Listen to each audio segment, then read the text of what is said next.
Welcome to Mindset, Mood and Movement, a systemic approach to human behavior, performance and well-being. How psychological, emotional and physical health are all connected. In this episode, I'll be sharing my knowledge and experience to help you overcome a challenge that you might be facing in life, health or work. What is breathwork and why does it help with stress and anxiety? Simply put, the conscious manipulation of breathing can help affect a change in our body, in our mind, and in our state. So it's a very fundamental skill. It's a very human skill. It's a physiological skill.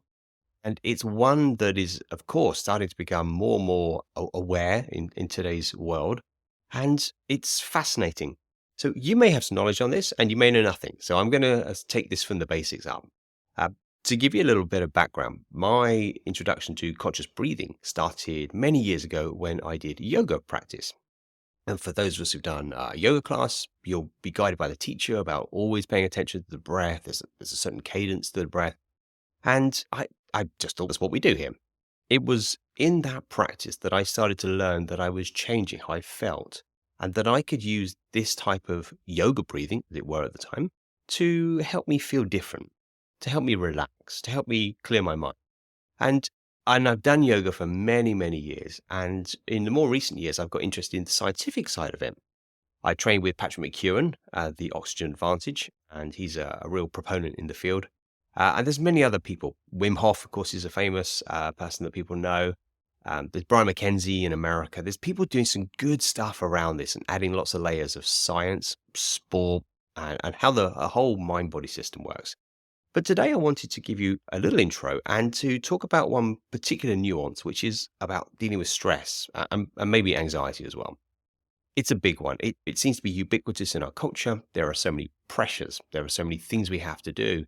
And to feel stressed or anxious, and we can perhaps interchange those terms, is not a nice thing. And actually it's deeply unhealthy and often unnecessary. How we use the breath can be one of the key things to learn that you can do to control or let's say mediate your state. So let's give you a little bit more context. Breath work is often thought as down regulation, so to relax. And that's true. We can down regulate, and which is what we're going to talk about today. But you can go the other way. You can go up regulation. So if you're feeling sleepy and heavy, you can change the breath pattern to lift your energy. There's steady state breathing to keep you in a flow state, absolute focus, which I love that, particularly steady state breathing in the waking day.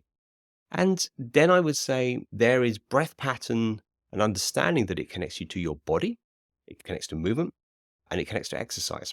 So if you're doing something heavy weight training, running, long distance, zone 2, all the different forms of exercise, the breath is always happening and it can be a big part of that. So it's a big field. Let's zone in on stress, let's zone in on anxiety, and let's talk about what we can do with this. So the first thing is to understand the distinction between nasal and mouth breathing. Now, if you're listening now, I wonder, how are you breathing? Are you mouth breathing? Are you nose breathing? Do you even know? And this is a big one that I got caught up in. In the yoga practice, it's a lot about nasal breathing. And of course, if you do a lot of classes, you get disciplined in it. But why it matters is fairly a recent understanding in a scientific context that when we breathe through our nose, we release nitric oxide, it's called, and it's a little gas which permeates, it comes out the sinus area, it goes into the breath that goes into the lungs, and it goes down into the lungs and helps open everything up. It's called a vasodilator, which opens the veins. It's a bronchodilator, so it opens up the bronchioli and the lungs.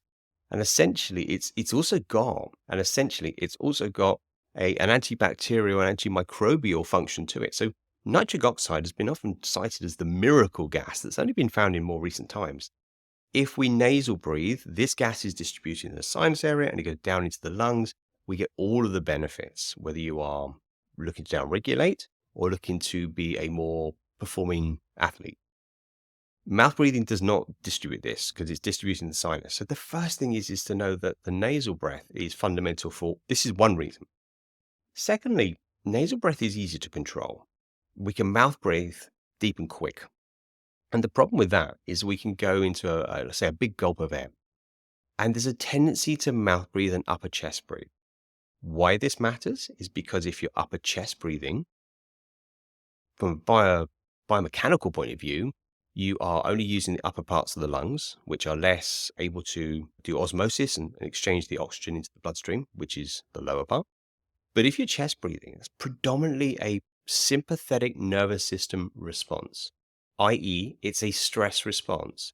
If you gulp in a load of air through your mouth and breathe into your chest now, it pumps you up. Now, there's a place for that. But if you are already stressed, if you're already feeling quite anxious about the things that's going on for you, we do not want to be mouth and chest breathing. It's like adding petrol to a fire whilst trying to put it out. It's just going to make it worse. And yet, if you nasal breathe, it's normally easier because of the connections to get into the lower belly, what we call a diaphragmatic breath. Biomechanics of this, if you are nose breathing, there's better control, there's nitric oxide, and it's easier to access the diaphragm to breathe. And if you're mouth breathing, it's more chance you don't get the nitric oxide, you're likely to get chest breathing, and the pace of the breath is fast. Okay. So let's talk about the frequency and resonance.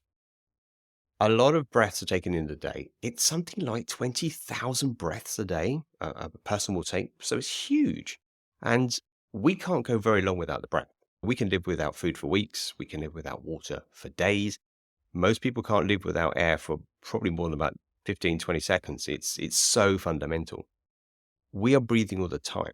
But this nature of breath is also influencing the nervous system, as I've already spoken about, the sympathetic and parasympathetic. So that's the activated response and then the more downregulated response. How we breathe affects this massively. So let's add in another layer, and I'm gonna summarize this as well because I recognize there's a lot of information coming across here.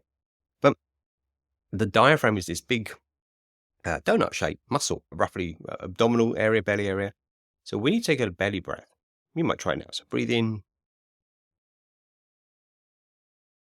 I can feel my abdominal area push out a little bit.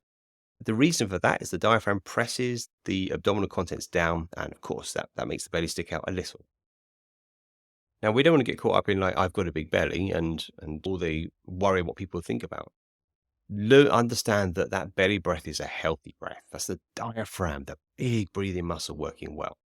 So if we can tie this together, nasal breath, diaphragm breath, now we've got the mechanics in place.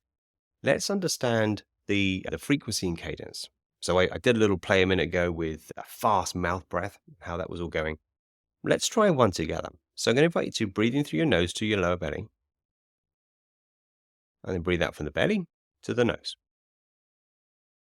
Let's do that one more time. Breathing through the nose to the belly.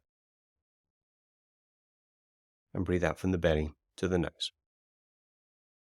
Now, even in those couple of breaths, I already feel calmer. And what's happening here is this frequency, the length of the breath, is also dictating what's happening in our nervous system and our body, and then all the related signals that go to the brain. If the breath is slower, essentially what we've got going on is information running up from the diaphragm area, and it runs up through what is called the vagus nerve. These fibers have most of their fibers going to the brain. So the information comes from the diaphragm that says whether your internal system feels safe, whether your internal system feels anxious or worried. And the pace of the breath is a big influencer on this. There's a lot of work done now on the vagus nerve. It's a big subject. I'll talk about it on another episode. But just know this. That information is running up this major pathway to the brain. And the brain is taking that information as, okay, how are we doing? Are we safe? Is the body environment feeling safe or not? Which then influences areas like the limbic brain, the emotional brain. It can fire the amygdala, which you may have heard of. It's the sort of fight-flight area. And before we know it, if we are not conscious of the breath, this experience in the body is telling our brain how we are. And yet, if we consciously breathe, the experience is also telling the brain how we are, but we're choosing that. So this becomes one of the most powerful tools to deal with stress and anxiety. because you can't outthink it sometimes. You can try and rationalize, right? We all do that. We try and rationalize, oh, don't worry about the problem, or don't worry what he said to me, or don't worry about that. And yet we're worried. We're worried and we're, oh God. Breath and physiology directly affects brain and psychology. So it is the first place to go to if you are feeling stressed and want to change that, if you're feeling anxious and want to change that. So let's get a little more nuanced about this now. So I've covered the nose and mouth. I've spoken about a chest and diaphragm. I've spoken about the nervous system in very basic terms. And when we bring it together, we can then understand that breath work, and this particular version of it, the down regulation, is a sweet spot. We can change the nervous system's conversation up to the brain. That changes the biochemistry, all the hormones, adrenaline, cortisone, acetylcholine, all these things that affect every organ, everything about how we feel. So how we breathe is how we are. And I love breathwork because it's something I work with in psychology and coaching. It's something I work with in the movement side and performance. How we breathe is something we can get hold of. And you may not know, but the breath is under both conscious control, which is what we're doing now. We're consciously playing with it and trying it, right? And it's under autonomic control. So whilst we're asleep, the body and the brain, they have this conversation. Your body will breathe without you having to think. So it becomes the gateway, if you will, into the nervous system, into the body, into those deep, what most people can't change, those deep experiences of stress or relaxation. So to summarize, if you want to learn about breathwork, you're going to learn a lot about how to control your state, which in many ways, state is everything. How you feel predicates almost everything you do. To summarize, I'm going to invite you to play with this going forward. Go to nasal breathing rather than mouth breathing. Some people talk about, is it okay to breathe in through the nose, out through the mouth? Yes, there are other pieces around this, but to keep it simple, breathe in through your nose. Next, breathe in through your nose to your lower belly. So hook those two together. Thirdly, start to notice the pace of the breath. And if you slow your breath down, particularly the out breath, those signals go up. So you can imagine that if you breathe out slowly, there's an information wave going up into the brain that says, I'm okay, I'm safe, I'm good, I'm in control. That is a powerful thing to do because most of us, we need that. And if we don't know how to breathe well, we won't be able to access it. Nasal breathing, abdominal, belly breathing, slow the pace, particularly the out breath. The simplest model I can share with you is that. If you use that alone, you will change your stress response massively. But the trick is this, you have to remember. You have to remember to use it. You have to choose to apply it. And this is why we practice. Practice makes permanent. If you don't pay attention to it, you'll never know. If you pay attention to it, you will know and you'll be able to deploy it on a regular basis. That is a short summary on, of course, there's a lot of technical science around breathing and breathing mechanics and all this stuff. And I'm going to spend more in following episodes around sport performance, all these other elements. But I get it asked so many times. I'm stressed, I'm anxious, I want to do something about it. And I always say, let me teach you this simple breath pattern and why it works. It is fundamental. And as with many things in life, the fundamentals are the most important pieces to get into play before we work on the particulars of nuance. So I hope you take a breath in with me now through your nose to the belly. A slow breath out.